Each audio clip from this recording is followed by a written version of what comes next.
everybody, welcome to Dakman Productions and welcome to Conahey Rail. We're back for week number 2 of the Conahey Rail summer update. So this is week number 2 video, and if you watched the beginning video that I posted, I updated the curves in the shop area, which is behind this wall over here. So behind that wall, that back wall, is the shop area. And we'll take a look at that here in a minute, just so you guys can see. But the reason why I'm in here, in this part of the room, is I'm going to install 2 more guardrail switches. Now, if you see my unboxing video of my guardrails track, I mentioned that the guardrails switches that I wanted were back ordered until July. I wasn't too happy about that, but then I remembered that a good Facebook friend of mine decided to go from O gauge to HO after MTH announced that they were, closing. And so he had a whole bunch of guardrails track and some switches he was selling, so I bought them from him. So here they are. And it looks like he barely got to use them. So let's take a look of how these are going to go. So the plan is to put the left switches in. There was no way I could put right hand ones, which would have functioned much better getting out of the yard, but railroads have to do what they got to do to make things work. I'll just have to zigzag out of the yard to grab those 2 reefer cars. So basically, this switcher is going to have to back out of the grain yard and then jump onto main number 2. Then zigzag back onto main number 1, then back up and to get these cars out of the siding for the train to pick up later on. So, that's the way it's going to have to go. I'm sure railroads have to do something similar. It's a little bit more work switching, but hey, I think it'll make for a great video. So, but that's how they gotta go. Alright, so that's the plan right now. So before I update any more curves, I'll end up putting these in. But before we do, we have to get some things out of the way here. So you'll see my grain train is in the way. And also, I want to be able to work without any obstructions, so we'll pick up these tank cars. And we have to test the new curves I put in before I even do that. So let's get started. So here we are. If you remember, I updated the curves already in the shop. You can see that video. Conahey Rail summer update at the beginning. And so now we got nice sweeping 080 and 072 curves. I have not tested them out, so since I have to move that train anyway, let's test them out. Hopefully there's no dips or anything. But hey, we got plenty of cardboard and stuff, so let's try it out. Alright, let's bring the train in, and we'll look for any kind of dips or dives or unevenness, and see how it runs through.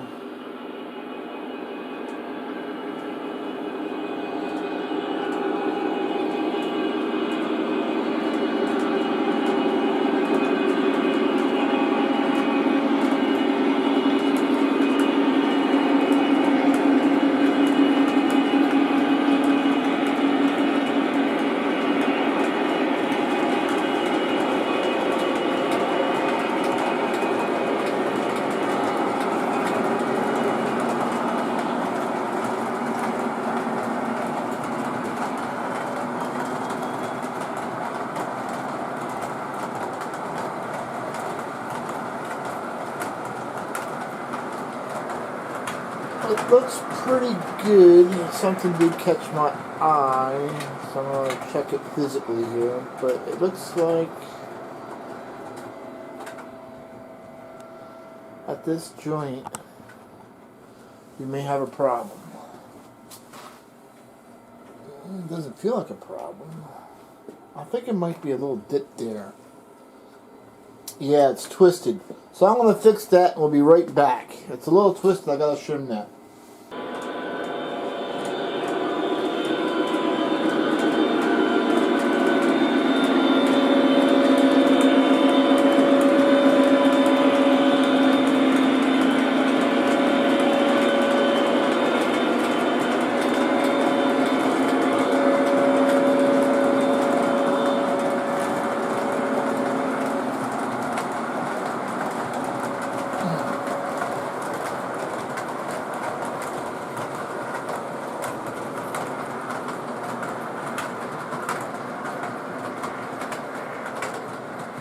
Okay, I like that run a little bit better.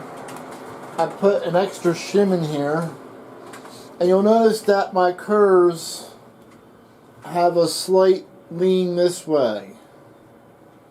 They actually do that in a real railroading. They call it super elevated, and so if they run long trains and a long curve, they'll actually take the track, instead of being flat, they'll actually make it so it's whichever way it's curved.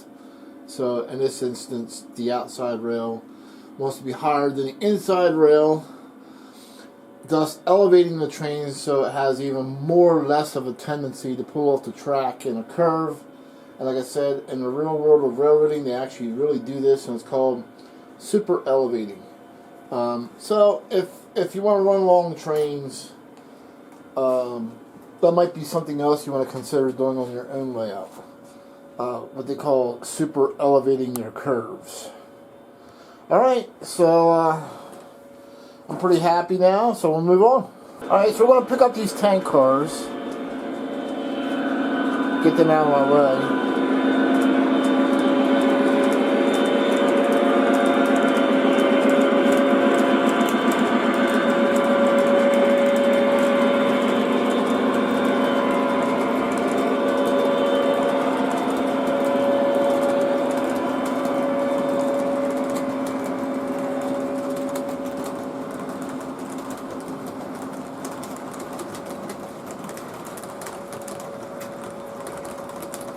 Pull this train up ahead a little bit here, and we'll stop it right about there. Hold on, train. Alright, so we gotta get them tank cars on that train that just went by. But Conahey Rail has a rule.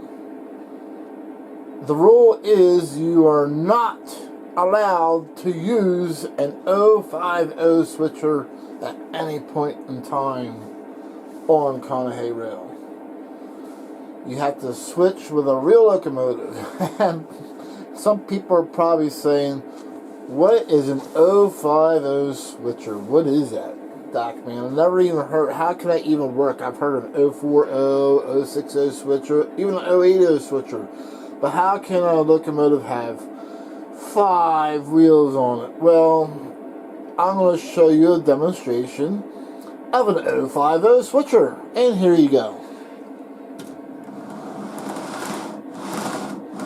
That's your 050 switcher. 1, 2, 3, 4, 5. 5. 050. Here it is. Woohoo! We do not do that on Conahey Rail. You got to figure it out. Because in the real world of in the real world of railroading, there is no such thing as 050 action. So we're going to use our GP30 to grab this tank cars and put it on the train, like you would really have to do on a real railroad.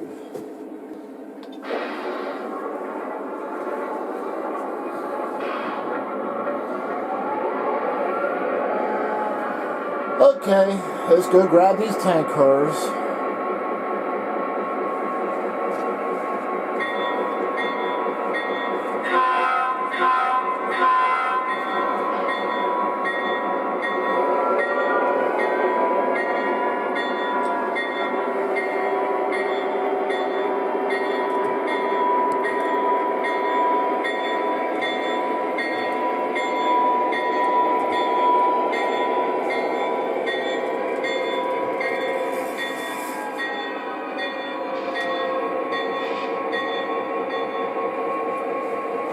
Now, most of your railroads have a rule they must use the bell while in the yard, which is why I'm using the bell.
Now what we gotta do, obviously, we can't hook that tank train up with the locomotive in front because I gotta get it on the back of that caboose. So we have to actually run around the string of tank trains, which we can do now with the upgrade to that we've done previously before in the winter time. So let's go.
So as you see, Conahey rails rule: no 050 switchers are allowed on this layout. Once you put your train on the track, that's it. No 050 action. Gotta figure it out. Just like in the real world of railroading. Gotta figure out how to get that freight in there. So that's why I'm putting all these switches in there, because I don't like or allow 050 action. And it's kind of funny because when I have guests and visitors over here, you know, they might run the train in a couple of circles, and then after that they hand me the remote and say, "Here, have fun." I guess they're afraid to break in my rules, but I don't have many rules here. I mean, if you want to run in circles, that's fine. I'm good with that. But when it comes to switching, you want to be a guest here. There's no 050 action. You've got to figure it out and get the cars in there. So with the addition of those two switches, we will be able to get that switcher out there to crystal ice and swap them cars out, and then that part will be done. So happy to get that over with, and so glad that my Facebook friend was able to help me out and getting these switches, because like I said, didn't really want to wait until July to have that happen. Alright, so we'll get to work on that. Not sure how many minutes that will, you know, if I'll be able to include that in this video, but I might be able to get started on it, but I probably would not finish it until the next video update, because like I said, I'm trying to keep these right around 20 to 30 minutes per issue or per week. Alright, so let's get started. Hello everybody. Well, we're at the end of our video here. Obviously it was 23 minutes long at this point. So first, I would like to thank everybody who's watching the Conahey Rail Summer Updates. And also like to thank those who were giving me suggestions and comments on that first video. You know, because I was measuring out 080, what they call a peninsula here. So we'll see how that works out. Not sure, once again, how any of this is going to work out. I'm not using plans. This is not on paper. Basically, I'm winging it. You know, I fit it in to see, you know, in my mind, and see if it fits in, and what things I have to do to make changes. But, you know, at any rate, so we're going to put them two switches in, but you're going to have to wait for week number 3 video, unfortunately. But I hope you had fun watching this one, week number 2.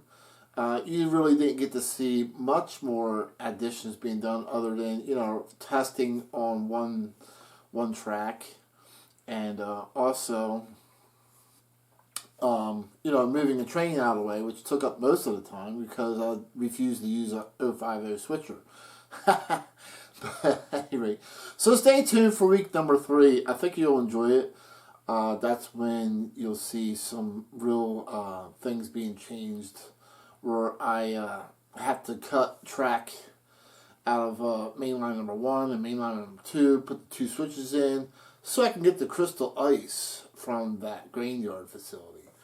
And so stay tuned. Week number 3 is coming, and that's when you'll see some real changes. Alright, thanks again. And also make sure you check out the Dakman Productions Teespring store. The description, or the link, will be in the description. And also, thank you to those who bought trains that I have listed from Conahey Rail on eBay. Dakman does have an eBay store. I do list trains from time to time on eBay that are used from Conahey Rail. And if anybody knows anything about Conahey Rail, you'll know that most of the trains that I run, the only time they ever get run mainly is when I shoot video, and the other times they're just sitting as I'm working on the layout, because I have more enjoyment actually working on a layout than I do have trains. So I very rarely run trains off camera, as funny as that is, at least on the high rail layout. And so mainly, you know, when guests come over, they'll bring their locomotives and they get to run the cars. But for the most part, my own trains only get run on camera. And that's it. So, check me out on eBay as well. Maybe there's something that you might like from Conahey Rail that, you know, a little nostalgia for you. So, anyway, we'll catch you all week number 3 video. See you then. Bye.